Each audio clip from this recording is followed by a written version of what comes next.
Hello, I'm Sarah Simi, and this is PullOut. This episode features OK and High magazine.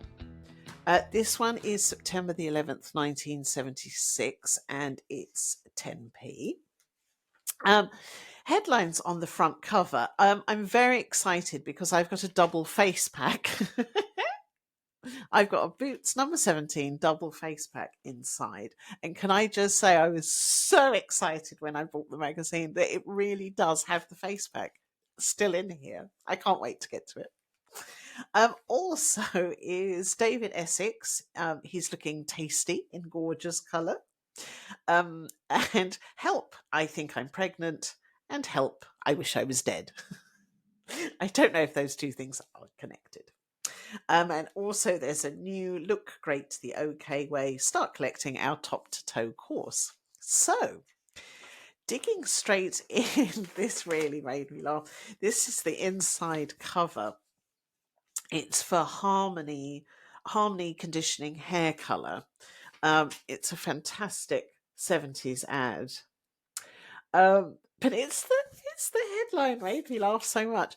Monday, my looks need a lift. Tuesday, inspiration, Harmony hair colour. Wednesday, got a lift from Harmony and one from Jeff. I'm pleased she got one from Jeff. What a fab picture that is. There's Jeff lurking in the background, out of focus. We can't see what Jeff looks like. Anyway, right, let's crack on with Hotline. Hotline is the biggest, hottest, most up-to-the-minute news and gossip around, spelled out in the tube writing that we love so much. This is about Freddie Mercury. Now, I'm going to say right at the beginning, I don't think this is true. It's all about Freddie. There's a nice picture of Freddie Mercury there. Lovely old Freddie Mercury. So this is Freddie's big bum. Freddie Mercury's not worrying too much about his figure these days, that's for sure. We caught Fred in a cake shop down London's Kensington High Street the other day, and he was busy ordering all the gooeyest, soggiest eclairs and cream buns he could find. Naughty. Now, I'm going to put it out there. I don't think that Freddie Mercury ate many cream buns. Do you? No, I think that's made up. The other thing is I picked this out because, it reminded me, Love Is. There were so many Love Is cartoons, which is a weird, in retrospect, quite odd, little naked couple that were on lots of graphics and stuff in the 70s. And they were like a weird little naked boy and girl, which I realised is really quite creepy. There's a little bit here which is called Love Lines.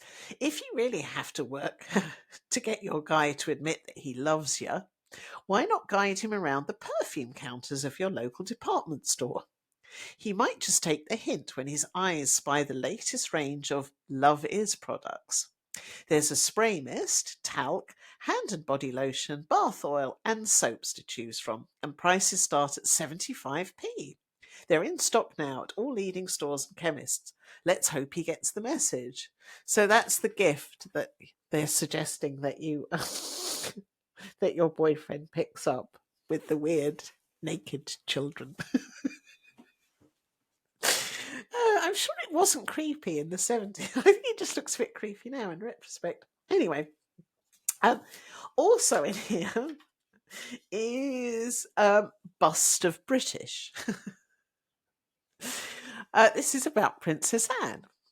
One of the perks of competing in the Olympics was the number of clothes competitors were offered for free. And like everyone else, Princess Anne had her fair share and accepted a Mac sweater, safari suit. Oh, God, love a safari suit. And even 2 pairs of pants. However, when she was asked for her bust measurement, Anne was the only British competitor to maintain a silent front, and so missed the opportunity of owning 2 low-slung bras. says, who would want low-slung bras? Yeah. It says, how's that for royal modesty? Who knew Princess Anne got pants from the Olympics? She probably still wears them. So we're on to the letter page, which is letters, swaps, that kind of thing. There's a section called You Said It, which confuses me because all of the letters are generally quite angry and it's about basically they're responding to letters that have been in previous magazines, which obviously we don't have. So we don't have the previous letter, but they seem to rile people right up. So so you said it. This is from Margie, who's very angry. Dogs are okay. I would like to reply to Miss Smalley, who seemed to think it was okay to force beagle dogs to smoke cigarettes and that we shouldn't keep animals as pets. I think those are two quite different things. But okay. I'd like to ask her how she would feel if some monsters from outer space, many of whom were addicted to smoking a weed which they were certain was poisonous, forced her to breathe its horrible fumes so that they could study the effect it had on her and experiment with ways of stopping the same thing happening to them. And if, when she complained, they said in self-defense, "Oh, you're only a humoid. Humans are sadists, murderers, and thugs." This is a laboured euphemism, isn't it? Keep up. I rather think she might reply, "But there are good, kind, peaceful humans in the world. You can't just tar us all with the same brush." God, just when you thought it was ending, it hasn't. But maybe the monsters would only say, "Our people are more intelligent and valuable than your people. Proceed with the experiment." I think Margie may have dropped some acid when she wrote. This is a very odd letter. And just in case it has escaped Miss Smalley's notice, dogs can be useful animals in our society. There are guide dogs for the blind. Dogs have been known to rescue children from drowning. And a great many dogs are the sole companion of lonely old people. Often people whose own children and relatives have heartlessly rejected them. I'm not sure that's relevant. That's one of the most confusing letters I've ever read. This one is called Putting the Boot In. And she's angry. This is Marion Lane from Suffolk. Marion is angry about a previous article in a previous magazine. Putting the boot in. Your article, How to Get Rid of a Holiday Gunio, really made my blood boil. You said to give him an example of how your favourite football team, Manchester United, play, with a kick in the shins when you feel he's offside. I should like to point out that United do not kick their opponents in the shin. In fact, you might be interested to know that they won the Fair Play League last season. I think Marion's getting angry about something she needn't have, really. This one, thankfully, she's not angry. This is Kay Regan from Ilford. Okay, fashion flasher. Has anyone ever wondered how turned up jeans, waistcoats, and collarless shirts were made so popular? The answer is by David Essex. He was the first person I saw wearing them at his concerts in Hammersmith last year, and from then on, everyone followed suit. I don't think that's really worthy of a letter, to be honest, to point out that David Essex likes a collarless shirt. So, this one's so sweet. This is You Asked For It. This has got something you want to know, then ask us. Ever since I bought the Frampton Comes Alive LP, I've gone absolutely crazy over Peter Frampton. Please could you give me the address of his fan club, as I'd love to meet him. Oh, that's excellent. I don't think you're going to get to meet him, Isabel of Yorks. Yeah, I don't think you're going to get to meet Peter Frampton. They answer, well, Isabel, we can't promise that you'll meet peace. No, exactly. As you probably know, he's been living in the States for some time now. So you're not going to bump into him in Yorks, I'm afraid. But you can write to him, care of Annie Hivel, 137 East 19th Street, New York.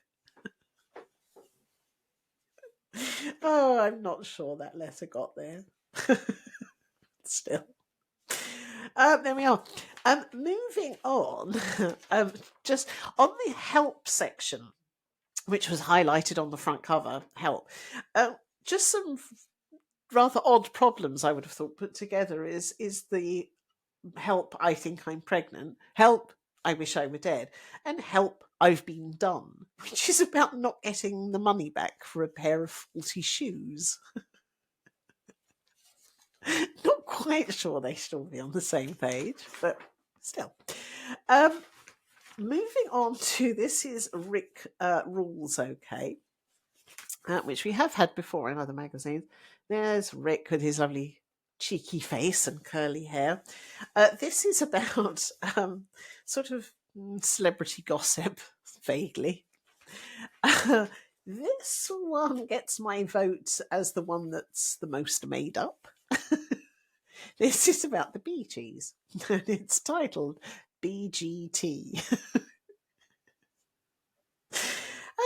There's one thing that the Bee Gees can't be without, whether they're in Tahiti, Tenerife, or Tunbridge Wells, and that's a good cup of tea. Everywhere we go on tour, Barry told me, the first thing we do is to have a cup of tea, and we don't chance any foreign brews. We take a huge steel truck everywhere with our own teapot, kettle, mugs, and thousands of tea bags. It's the first thing we open when we get to a new destination. And to make sure nobody else gets their hands on their lovely brew, they put a big sign on the case to keep trespassers out. It says scientific equipment, fragile. Oh, never have I read anything that was more made up. This is about. This escalates quickly. All right, just letting you know. This is about Steve Harley, as of Steve Harley and Cockney Rebel. This is called While Steve's Away. Yeah, this doesn't go quite the way that I thought when I first read it. Ever picked up a paper and read that your flat has been bombed? Well, Steve Harley has. It happened to me while I was away on a European tour, Steve told me. I just couldn't believe my eyes, and I was really worried about my collection of Art Nouveau figures from the 1920s. If I happened to read my flat had been bombed, I don't think the first thought would go to my Art Nouveau figures, but all right. They're really quite valuable. I've been collecting them for ages. But then I got a phone call telling me that most of the damage was done on the lower floors of the block. As I live quite high up, most of my stuff was okay. Oh, well, screw everyone else then. I've moved on to some fashion. My favourite illustrated fashion that they have. This one is all boots. Absolutely love the illustration. There's cowboy boots. There's a whole cowgirl kind of inspired fashion shoot actually in this magazine, which is kind of unusual. Some fab boots anyway. They're from Dulcis. Wow, these are expensive. Dulcis knee-length boots, $18.99. There's some Russell and Bromley shiny boots, $19.99. I mean, these are sort of like almost prices you can, yeah. And Co-op calf-length boots. I can't remember the Co-op ever doing boots. And also Saxone boots, $17.99. And Saxone ankle boots with a collar and tie. Oh, those are lovely. Blue collar and tie boots. Very nice.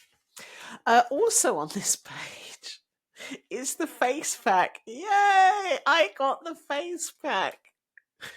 A 50-year-old face pack. I'm not going to try it. It feels quite crispy. It's an orange blossom for normal and dry skin. And yeah, I'm not going to try it. I am going to open it though. Oh my word, there's two. Oh, it's fab. I've got two. I've got one for oily skin and one for dry skin. There, it's. Do you know it's still almost moist? I can't believe it stayed like that for 50 years. How fab!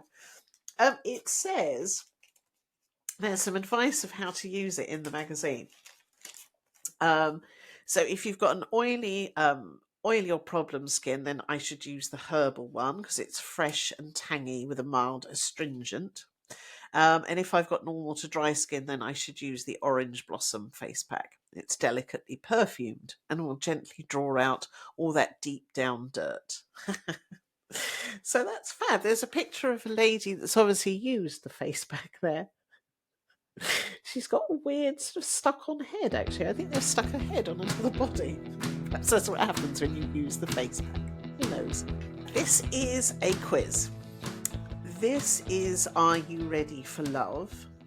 Do you think that you're ready for love? That this time you and he are going to last forever? Yes?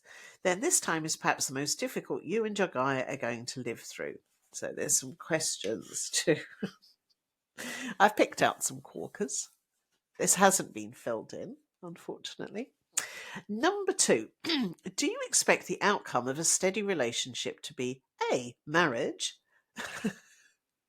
B, a lifelong friend, C, a slow drifting apart, or D, a bitter and awkward enmity? Oh, doesn't everyone hope for that in their relationship? I do always long for a slow drifting apart. Number 3.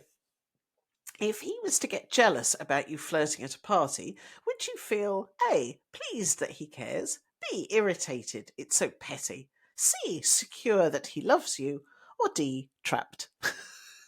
That's nice. Moving on to 7. If you didn't get on with his mother, would it A, spoil the relationship, B, add a bit of spice, C, worry you, you'd try harder to get on with her, or D, make no difference, you're not going out with her? It's like, whatever. D, what are you most likely to argue with him about? A, sex, to do it or not to. B, jealous of other people. C, political opinions. D, how to spend your time together. That's quite a strange combination of answers. Also on this page is an ad. It was just the title of it really got me. It's A Promise of Fashion from Peter Craig. It's rather. I like the fact that it's only a promise of fashion. Not actual fashion. No, it is really. It's a catalogue. It's a new super value 908-page Peter Craig catalogue. Offers you a wide range of beautiful fashion styles, plus everything for your home and family. That's a lovely. You can clip in you can clip out the coupon and send in for your catalogue. Excellent. So moving on. One of my favourites, what I've become to look forward to, is Sally's Super Guys, because that's with the lovely 70s writing at the top, and of course when Sally just picks out people she fancies. Now she's really got quite the thing about David Essex. She seems to pick him out quite a lot. And why wouldn't you? Look at this lovely picture of David Essex, a handsome little man. But she's also picked out Dennis Waterman. Picture of Dennis Waterman. So Sally talking about Dennis Waterman. I always hope that one day I'm going to bump into the dishy Dennis Waterman on my way home from work.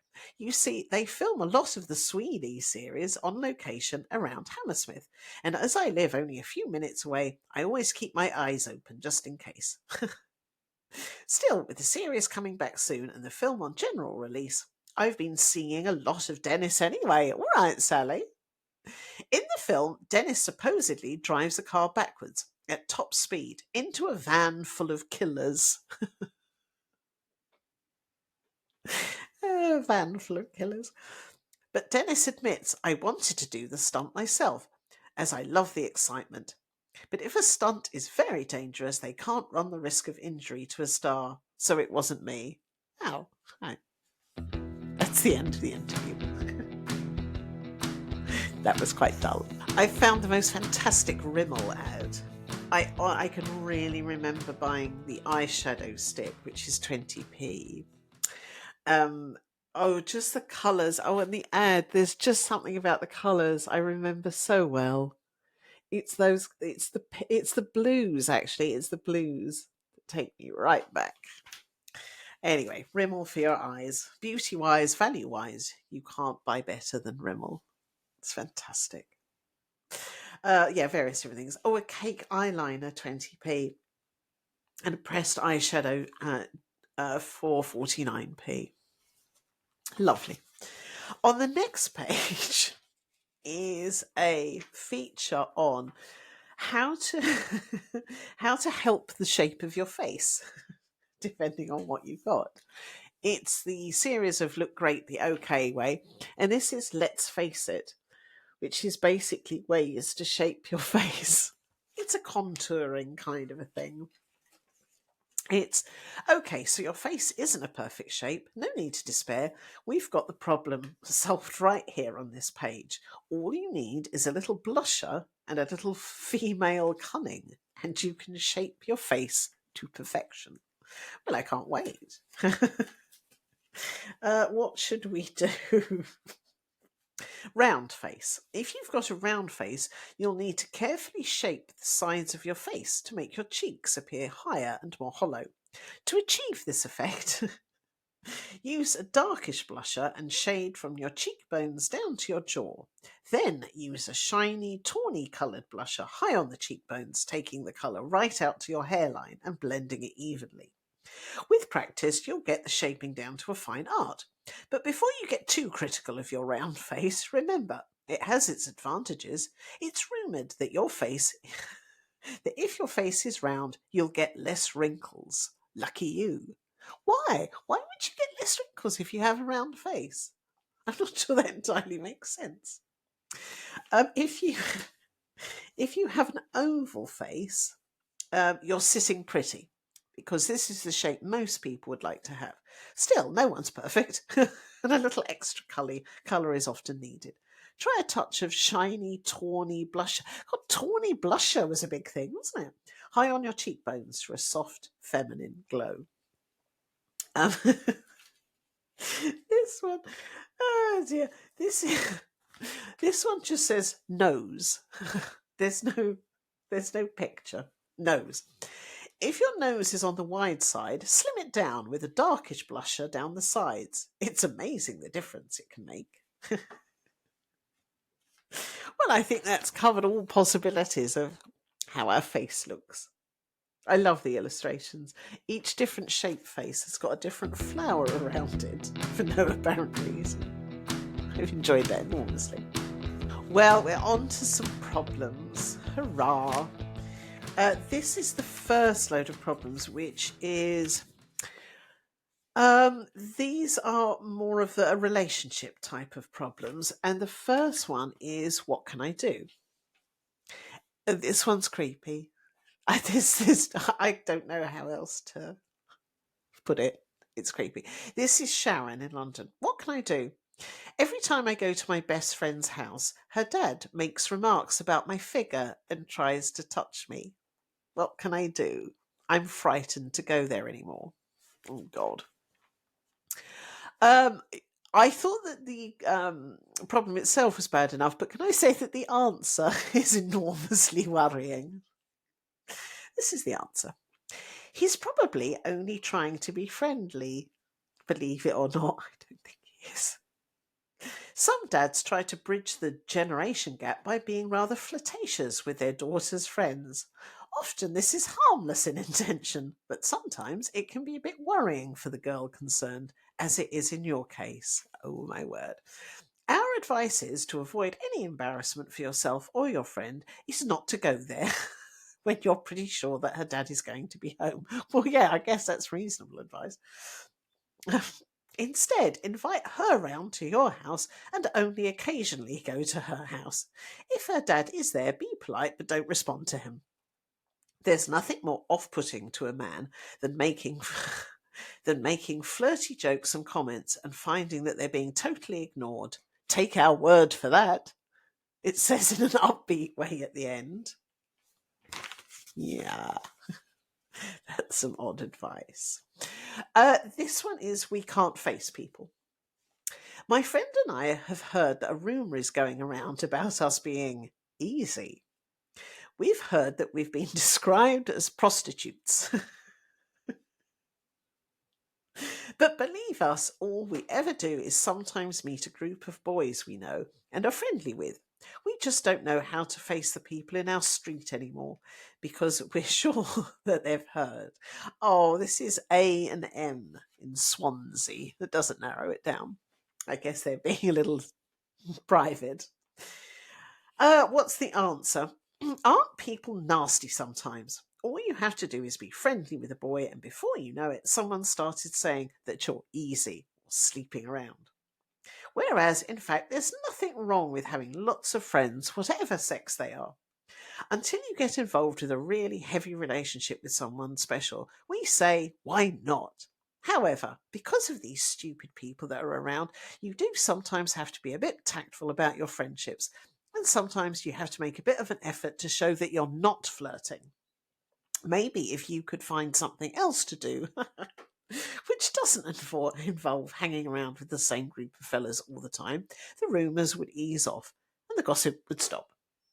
The only other advice would be to stick it out and see what else they can manufacture out of fresh air. The decision is yours. Okay.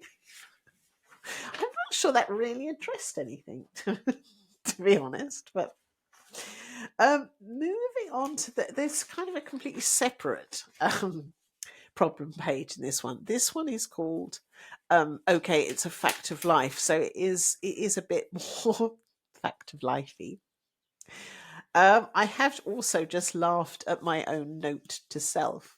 I've written large bust, big penis, drinking, which is an interesting post-it note I shall find later on. Cracking on with them. Oh, this is Pat Grant, who's answering the letters today we've had before. So, large bust. I hope you print my letter because I hope it will help some other readers who have written into you. I'm 14 and have a 37-inch bust, which is quite large for my age, you may think. So I don't know why girls of 16 or so complain about their 36 to 38-inch busts.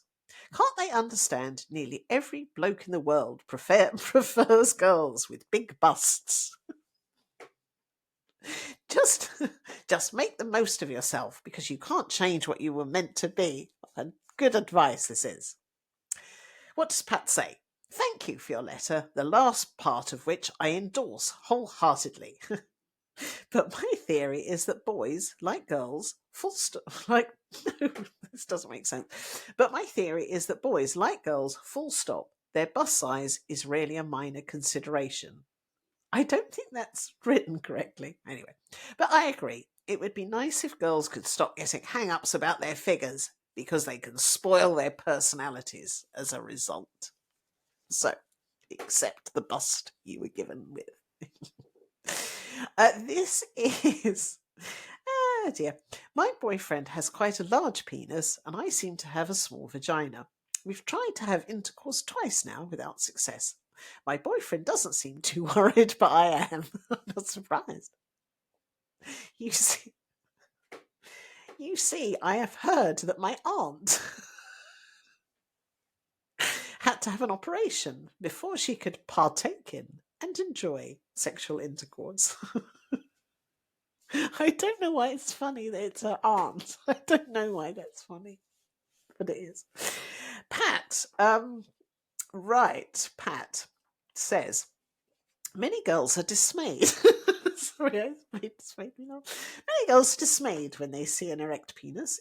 It seems to be much larger than that they can take into their vagina. But the truth is that the vagina has very muscular walls, and once a girl learns to relax, these walls will expand to take quite a large penis.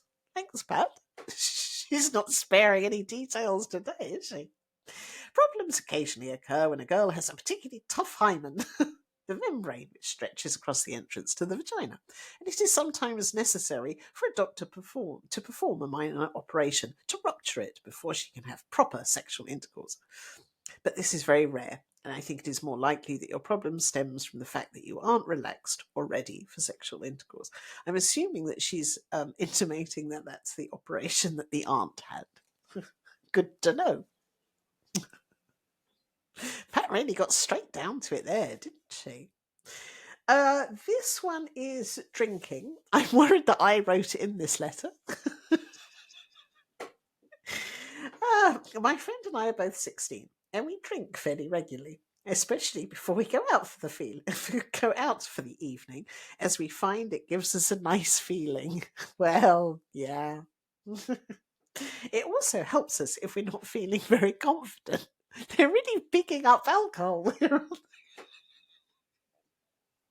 It gives me a good feeling. It helps me to be confident. I love alcohol. The trouble is, we've heard that it's dangerous to drink when you're underage. Is this so? We don't want to damage our health. They're really worried about being underage, not about drinking. Pat, let's see if Pat's sensible about this. Excess drinking will damage anyone's health, and coming to rely on alcohol as a mental and emotional crutch can be equally damaging to your emotional well-being. So my advice is to try and rely on yourselves and your own personalities to get through life, not booze. Oh, I loved it when we called it booze. I'm going to call it that now all the time. However, the odd drink can be pleasant and relaxing, but the law frowns on young people drinking alcohol below a certain age, partly because children can't be expected to be mature about how much they can drink, partly because there has to be a line drawn somewhere. It does, yes. I'd also like to remind all readers that you aren't allowed to buy or drink alcohol on licensed premises if you're under 18. And if you were caught doing so, not only you, but the person who sold you the alcohol could be in real trouble. Now, Pat's told it to us like it is. This one is... Right. Question. Can you tell me what is meant to happen when a woman has an orgasm? I often get a pleasant feeling when I masturbate, but no fluid comes out of my vagina. Why is this? Oh, Pat. Let's see if Pat gets straight down to it. I expect she will. Both men and women are capable of experiencing a physical climax during lovemaking. The only difference is that a man needs to have a climax before he can make a baby. Because it's mainly during his climax that he ejects the sperm that are needed in a fluid called... Oh God, Pat's really gone off on one today. Ah, dear. In a fluid called seminal fluid. A woman doesn't need to have an orgasm before she can become pregnant, although nature has built it into the body for the means for her to have an orgasm. A woman's orgasm happens, and incidentally, not every woman has one. All right, Pat. When she is so sexually aroused that she reaches a pitch of excitement, which sets off a sort of muscular spasm in her vagina. After this, her body gradually settles back to normal. But she doesn't produce any fluid during the orgasm, nor is it essential for happy lovemaking or for making a baby that she has an orgasm. I think Pat's covered it well there. This is the last letter. It's a bit weird. I've read it a couple of times. I'm still slightly confused, to be fair. I'm very small for my age, and all the boys I like seem to regard me as a little girl. This is getting me down, as all my friends seem to be going steady with boys. Also, also, I'm worried that my height might interfere with my love life later on. I don't know how. How will that interfere with her love life? Anyway, I can't wait to know what Pat's going to say. Pat says, sooner or later, all the boys you know are going to realise that some terrific things come in small packages. Your height certainly won't make any difference, because a girl is a girl, whether she's 5'2" or 5'10". As for the rest, well, nature will take its course. And if you aren't very well developed yet, I suggest that you make up for it by being very mature and feminine in your behaviour until you are. I don't think she was worried about being feminine. I think she was worried about not being tall. Pat does go off on a tangent sometimes, doesn't she? Anyway, I hope that helped her. Well, we've come to the end. We've come to the end, which is the back cover, which is for Tampax. And it's a girl looking in a mirror, holding her dress up to herself. And the headline is, all of a sudden, you see yourself differently. I don't know if that's because you're wearing tampons or not. I don't know why you see yourself differently. It happens. One day you slip comfortably into that dress you've always been too young to wear. You see yourself differently. You're a woman. But there's more to it than that. Then it's just really about using tampax tampons. But yeah, it's about becoming a woman, and therefore you can now choose this lovely adult dress that she's holding up against herself. Lovely. Good. Well, I hope you enjoyed OK and High magazine this week from September the 11th, 1976.